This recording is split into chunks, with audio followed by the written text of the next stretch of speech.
And live from the Scheinfeld Center Innovator Studio at Santa Barbara City College, it's the Enlightened Entrepreneur Podcast. I'm your host, Julie Samson, director of the Scheinfeld Center, and thank you for joining us here to build livelihoods that matter, be your own boss, and make the world an even better place. So here's the situation. You're leading a passion project or venture that's designed to create positive impact beyond yourself. How do you build a community of followers and supporters as a person of influence to drive the change you're after? This is a fundamental entrepreneurship skill and mindset, and also an important life skill that can benefit anyone. So let's get into it. In the next 30 minutes, you're going to gain 3 valuable insights to help you build a high impact community, including the difference between a community and your network, understanding what being a person of influence means and how to position yourself for it, and finally, a simple step-by-step framework with checks and balances to build your high impact community.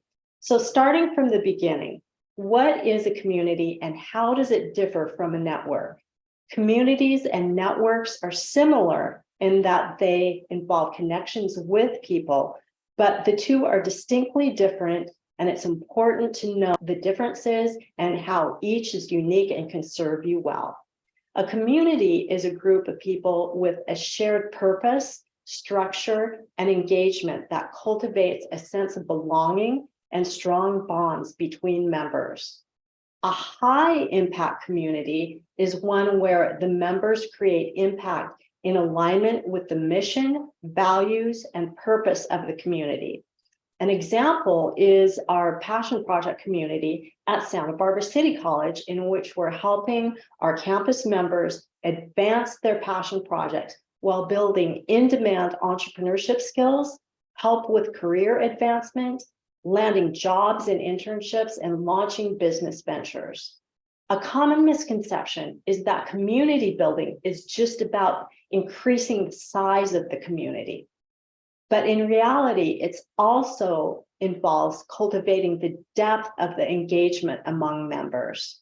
The foundation of this engagement is a shared purpose, vision, and actions that lead toward a defined outcome that the members value. Community building requires building a welcoming culture of trust where each member feels valued. A network, on the other hand, refers to our connections to other people based on our patterns of activity or focus. So, for example, we have a network of people who we work with and another network of people who we've worked with in the past. We have networks of people who we've gone to school with presently, in the past.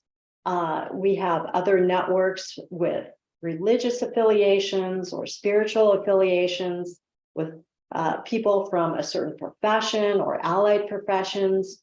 If you run a business, your network might consist of other professionals and potential customers. So by the very definition, the bonds between members in a network are just not as strong. They don't require being organized around a shared purpose like a community requires. Nonetheless, networks are super important because the connections that to members that will become community members, you'll draw through your networks. So expanding your network is really important. And the network allows the flow of value between people in the network, including information, ideas, and resources. The flow of value is from people who have to people who are in need. And the bonds are like bridges that form where there's the need and where there's somebody who has something to share. The bridges form and that value flows, but otherwise, without this need, the connections may be somewhat passive or dormant. So there's interaction between your network and communities, in that when you build a community, you'll draw on your network to find your members. So it's important to have a strong network to draw upon for building your community. And if you'd like to know more about how to build your community on LinkedIn, which is the platform online for building your network. Check out our podcast from last week with Javier Jedna, who is master at building networks on LinkedIn. So check that out. The link will be in the video below. But why does building a high impact community around your passion project or venture matter? To put it simply, it creates the value of many hands, many minds, a broader network, more resources, more opportunity for problem solving and innovation, and the impact can be broader than that which you could create on your own. And community membership meets many of our core human needs, including a sense of belonging, self-esteem, achievement, respect, friendship, and much more. So now that we've defined network and community, let's move on to our second insight, understanding what being a person of influence means and how you position yourself for it. Being a person of influence can mean different things. So it can mean being a thought leader, someone considered a leading expert in an area whose opinions strongly shape the thinking or behavior of others. It can be a person whose actions and opinions strongly influence others and the course of events. And a person of influence can also be someone in a senior position or a position of power that holds sway over the direction of other people. The influence is positional in that case. The most influential leaders are those who do not have followers merely because of their position, but rather they have followers because the followers choose to follow out of respect for the leader. So they want to follow versus having to follow. There are three approaches to being influential: logical, emotional, and cooperative. These translate to being the head, heart, and hands approach to being influential. So using logical influence appeals to the head or the mind of others.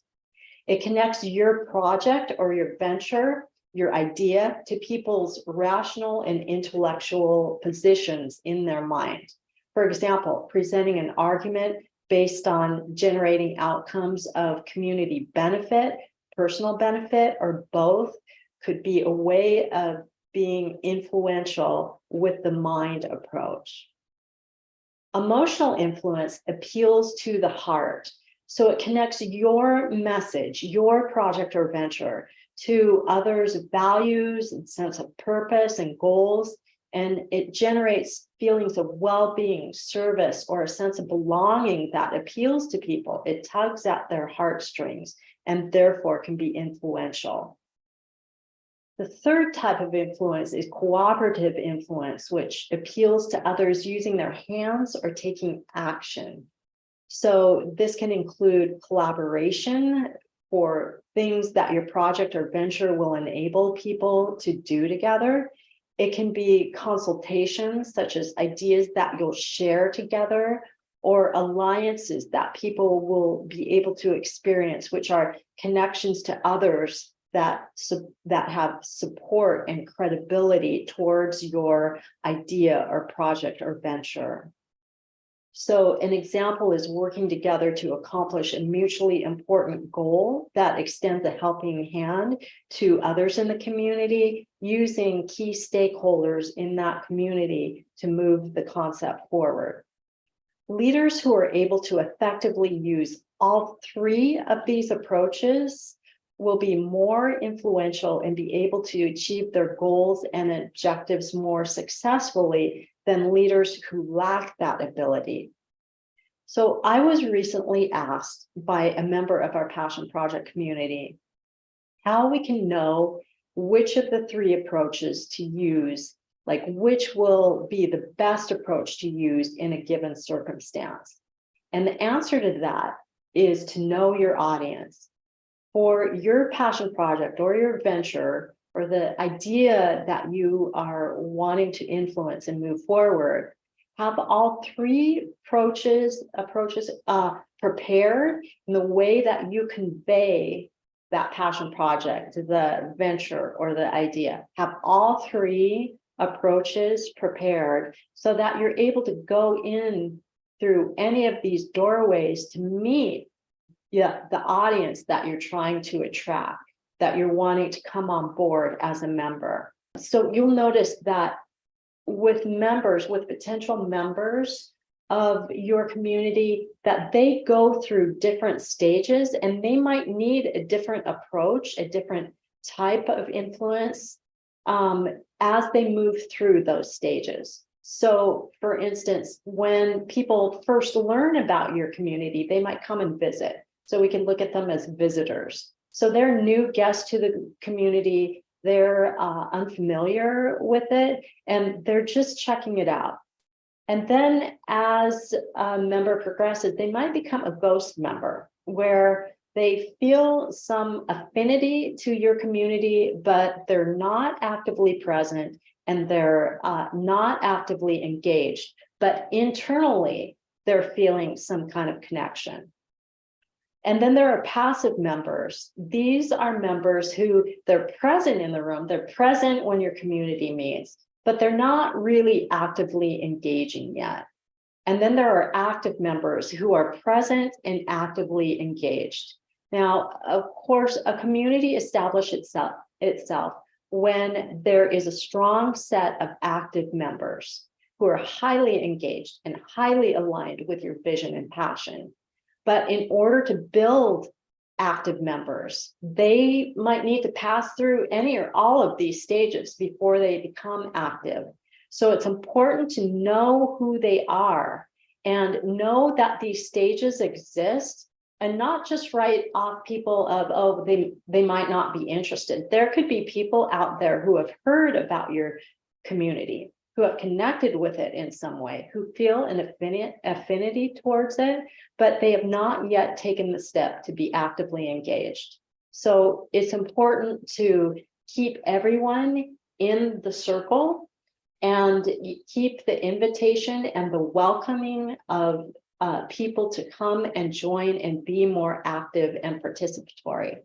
Your influence, your approach to influence in this case is super important to, really identify which it seems will be the best for the individual and for the objectives that you're trying to create, the level of community you're trying to create.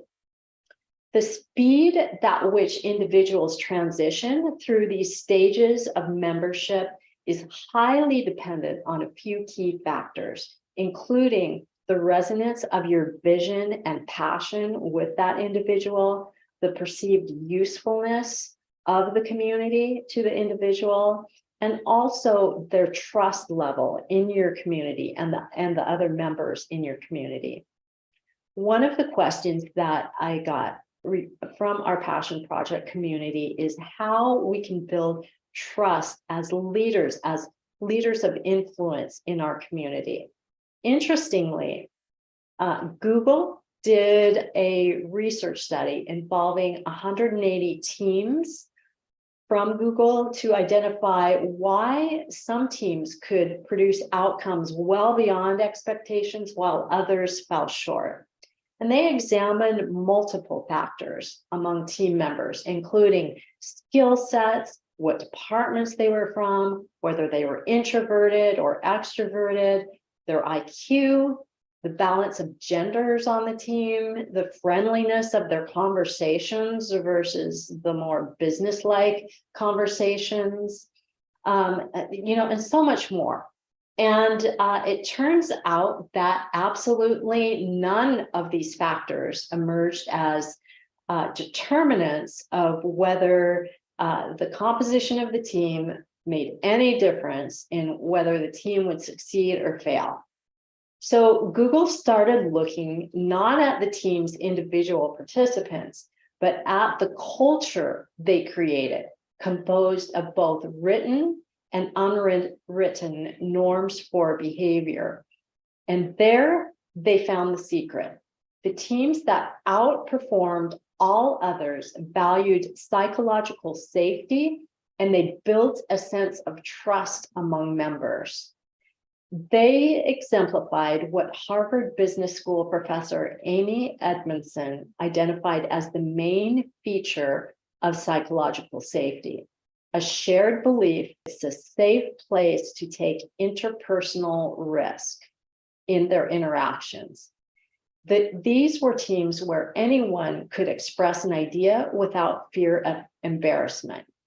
They had high levels of turn taking in their conversations, making sure that everybody at the table not only had a voice, but was heard. They expressed sensitivities to others' feelings, beliefs, and experiences. And so ensuring everybody in your community has a voice at the table and the voice is being heard, acknowledged, and valued is critical to building psychological safety within your community and is foundational to trust. So now, putting it all together, let's move on to the third insight I'd like to share with you, which is a 10-step framework for implementing the concepts that we've discussed to build your high impact community as a person of influence. So where does it begin? It begins with you. First, building a community as a leader of influence, you need to identify your personal passion, your vision, and your mission in your life, and the impact that you really want to create. So this is cultivating that awareness within you. This is the basis for your personal brand. And we had personal branding expert Marielle Laguerre a couple of podcasts ago give a great formula for articulating your personal brand. So she gave this formula where you fill in the X, Y, and Z in the statement, I help X get to Y so that they can Z. Okay, so I help X get to Y so they can Z. An example that she gave for herself was, my superpower is helping professionals cultivate a phenomenal personal brand so they can attract opportunities. So the formula includes who you help, what you help them do, and what the outcome is for them. All right, so that's the basis of your personal brand. And from that, the community that you establish should align with that personal branding. You can define the community's passion, vision, and mission as its basis. So many students experience this when they develop a club on campus. So in the club, one of the first things they need to do is to put together a charter that defines the mission and the vision and the purpose of the club, the reason that they're starting the club in the first place. So after you've clarified your personal brand, you want to clarify exactly what your community stands for. And then the third step is to invite community members and do project development. Now, this can happen in a couple of different ways. A high impact community needs a project that cultivates meaningful engagement with each other, to fulfill the community mission, vision, and purpose and create impact beyond itself. The project is the way to do it. Otherwise, there can be a community that meets together, but there's really not high impact that comes out from it. And that's okay on one hand, right? But we're here talking about how to build a high impact community. So a community that really helps drive change. And that comes from, that passion and your sense of vision and mission, comes out into the community. And then that community then creates and drives impact. The two ways of doing this is you as a leader could choose a project that you want to build a community around. So you've identified the project and you're going to build that community based on the project, those that are interested in engaging in that project. Another way you could go about this is that you could take that vision, mission, values that you want the community to build upon. You could draw people in who share those values, the vision, mission, and then you can decide on the project that you're going to do together. Either of these can work, but the outcome is that you have community members and you have a project that you're working on together. Super important as the fourth step to create a platform for meeting and communication. So the platform could be meeting in person or meeting on a certain day of the week, a certain place and time. The communication could be in person or electronic. What's important is that there's dependability and there can be trust in this is going to happen regularly, week after week, okay? So that people can relax and lean into that structure, the platform, and the communication that's going on. That's a key to supporting trust in the community. So fifth, as with any project, it's important that the community understands what outcomes you're driving towards and how are those outcomes going to be measured, because otherwise you can move forward and there's no real sense of, are we gaining traction, are we making a difference, what is the specific outcome that you're driving towards, and how are you going to measure that? How are you going to know when you've achieved that outcome? You've heard about SMART goals: specific, measurable, attainable, realistic, time bound. So this is where those goals come in. So that's very clear. It'll be very clear, have you achieved your objective or not? The next thing, once you have your goals, the sixth step is to create an action plan with milestones and deadlines. Your metrics that you'll measure on, are you on track or off track with the project, with the progress that you're making? Yeah, it's important if you have a very big project that spans over a year or years, that you break it down into chunks. Like, what can you do month by month? A month is a good chunk where you say, okay, in moving towards this long-term goal, what is the chunk that I can do in this month?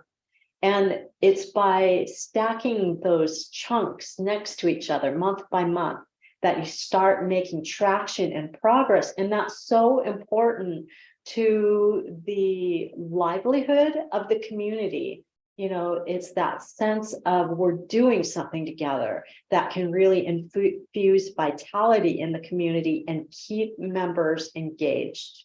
The next thing that it's important to do is to identify key stakeholders. So these are people who have influence or credibility and can help move your project or venture forward, help your project itself or the venture that you're creating, to have credibility because of your connection. It can also help with the flow of resources that you'll need to carry out that project. The next thing is to identify, is to make sure you're building in continuous improvement into your project management. So this, because you have the metrics that you're tracking and you're measuring over time, and you're taking a period in time, like monthly, to look at where you're at, what have you achieved, what is going well, what is not going well, and what are you going to change to help optimize the project for your effort, the community outcomes for the effort that you're putting in. An example of that is that our Scheinfeld Center team, whenever we do an event, we meet together immediately after the event while it's fresh in our minds, and we ask, what went really well? What helped us serve our community members in a way that aligns with our vision and mission and really creates value for them. And what didn't work well. And then we take that and we revise as needed or keep things that aren't broken. We don't just randomly change things up just to create a change. If it's working, we continue with it. And it's by that continuous improvement that you dial in, the value that you're delivering to your community. And when community members experience that, there's something different. It stands out from just a more loosely held or run club or community. It really stands out in terms of feeling like the time they spend in the community really has value. And then the final step that I want to share with you is to celebrate and broadcast the breakthroughs that your community experiences. This is so important, not to wait until you've met that final milestone and you finally achieved all of the objectives that you have. No, it's super important to, as you go along, to recognize every week what's going on that's amazing. What are people doing to move things forward? And, really recognize people for that publicly within the community, and really help everybody to understand how what they're doing is contributing to the overall change the community is trying to drive, the change that they are making. All right. So there you have it. We went through the three insights that I promised you, through the difference between a community and your network, understanding what being a person of influence means and how to position yourself for it. And then finally, a simple step-by-step framework with checks and balances to build your high impact community. So somebody is asking, is there value in not building a community? Is there any value? Is there any such thing as driving meaningful change just through working one-on-one with people? Just driving change by changing one life at a time, and it's important to recognize that, yes, this is absolutely valid. This one-on-one approach to driving change has merit. We see this in mentoring relationships and counseling relationships, coaching, these professions that drive change through one-on-one engagement. There are circumstances where maybe the people that you want to create change with want their privacy and they don't feel comfortable sharing, what's going on within a community. They don't really want that exposure, and they want to feel in charge and, close to what they're sharing and not have that expand out. And that is a very real and valid scenario. So this definitely has its place. And by this, concept of building high impact community, we don't want to diminish those efforts. But we just want to show that if you do really want to engage community members and be a leader of influence within a community, these are the steps to do that. So that's what I have for you today, everyone. I hope this serves you well in developing your capacity to influence and build high impact communities around your passion project for your business venture. I guess just one more tip in closing is that, when you are building a business venture, it's super important to build that community even before you bring your product or service to market. So you can get the feedback of your community, which would be your potential customers, you can get their feedback and include it in the design of your product or service. That will build their alliance and trust in you and your brand.